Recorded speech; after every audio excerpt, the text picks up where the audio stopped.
A lot of people are wondering what the future holds for Donald Trump. What is he gonna do? How is he going to worm his way back into our head? Well, we don't have all the answers for you, but we do have someone who's gonna join us now to talk a little bit about the future of the relationship between Donald Trump and the Republican Party and their leadership at the very least. Joining us once again is the senior Washington correspondent for Business Insider, Dave Leventhal. As always, welcome back to the Damage Report.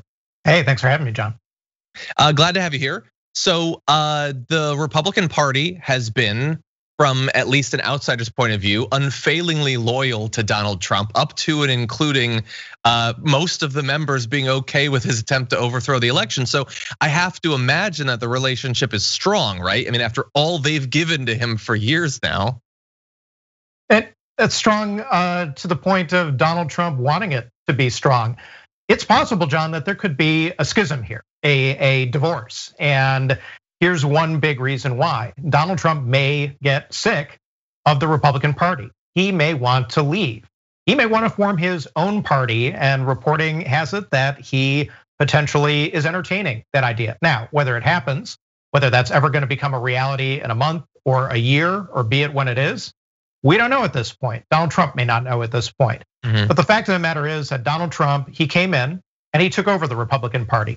The Republican Party became the party of Trump. And now that Donald Trump isn't president anymore, well, he's got some options, even though he doesn't have the option that he wants to engage in right now, which is another 4 years in the White House.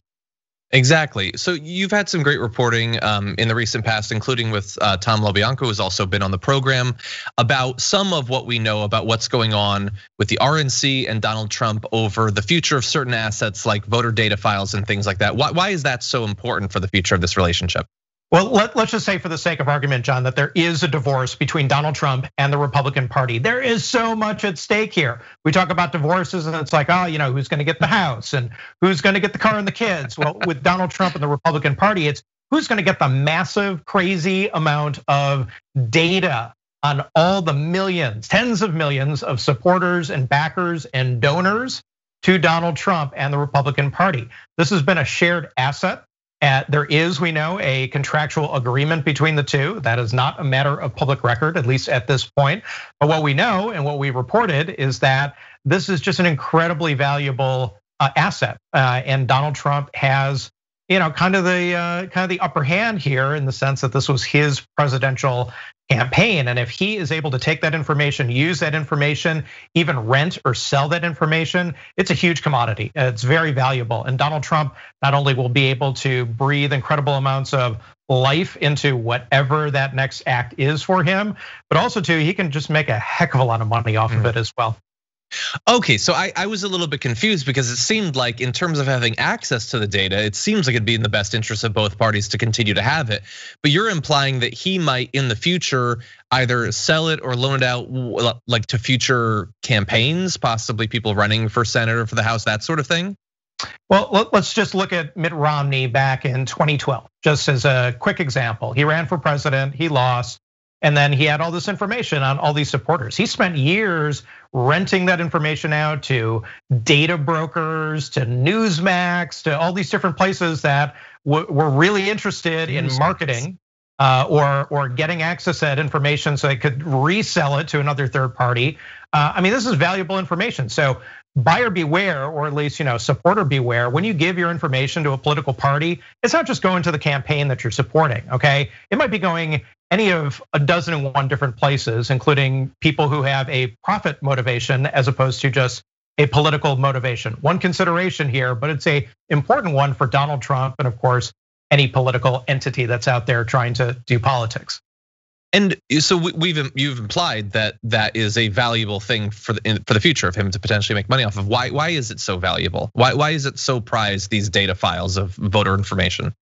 Because these are people who give money. These are people who have a demonstrable track record of that kind of support. So if you're trying to sell a product, if you're trying to sell a candidate, if you're trying to sell an idea, you don't want to sell it to people who don't care, okay? You want to sell it to people who have a pretty good shot at opening up their wallet, getting their credit card out and saying, all right, cool, I'm gonna support that too. So that's where the value of that kind of information comes in. And it's not just information that you voluntarily give, it can be married with other sorts of information, voter file information, even information from consumer data brokers. I mean, it gets pretty sophisticated.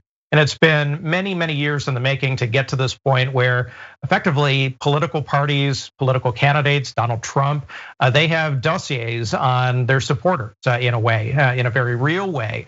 And that's where the marketability of that information comes into very, very stark relief. And so we know that obviously Donald Trump was able to accrue this information and his campaign over a long period of time. And even after the election, there was a lot of fundraising that was going on, a lot of communication with people who'd signed up to various lists of his. We know that Donald Trump obviously isn't tweeting and he doesn't seem to be saying much recently. He's not going on the media. Do we have any indication that those sorts of direct appeals, fundraising, those sorts of things, are those still going on after the inauguration?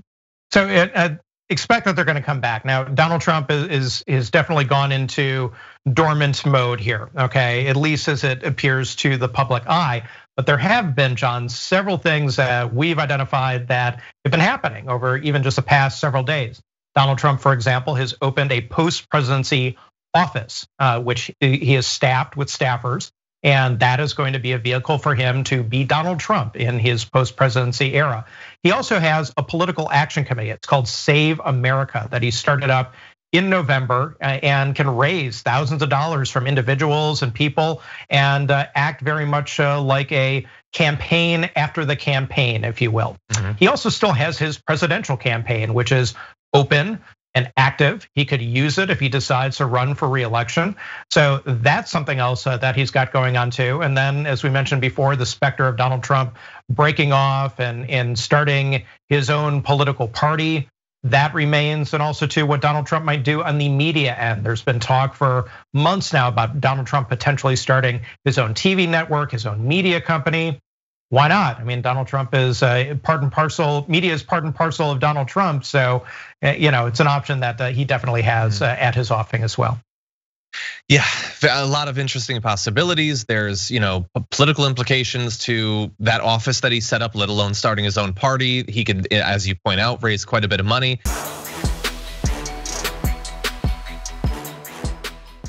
Check out the Damage Report podcast each day, wherever you get your podcasts, whether Pocket Casts or Stitcher or iTunes. You can join me as I give you the news and stories you want, with a range of co-hosts and interview guests jumping in on the fun each day. Again, that's the Damage Report, wherever you get your podcasts. And if you get them at iTunes, don't forget to rate and review. Sometimes I'll read them live on the show.